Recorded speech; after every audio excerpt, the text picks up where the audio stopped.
Welcome to Not Milk Never Milk. Subscribe if you're lactose intolerant. You start by confirming you have Eager Edge and its catalyst equipped. This matters because the charge timing depends on weapon state. Once done, drop into a private match or patrol where you can control respawns and position yourself facing a single target.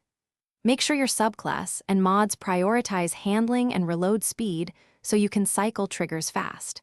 Then begin firing controlled bursts to build momentum. This initial rhythm sets the timing pattern you'll exploit in the next phase. Now focus on the exact firing rhythm. Fire 3 short bursts, then holster immediately to reset aim assist and reload timers. This sequence forces quick precision follow-ups. Once holstered, unholster and deliver a single precision shot to trigger Eager Edge's extra damage window. While doing this, keep moving. Strafing and subtle crouch steps preserve headshot alignment because momentum affects aim drift. If recoil pushes you off, correct with small downward and lateral stick inputs, so you're following. To finish a kill, repeat the burst holster unholster cycle, watching for the Eager Edge damage spike on the follow-up precision shot.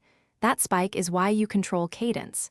If procs stop appearing, make sure the catalyst is charged and no conflicting weapon buffs are overriding timing, then reset by holstering for a full second. Also adjust your distance. Roughly 10 to 20 meters is ideal for consistent crits.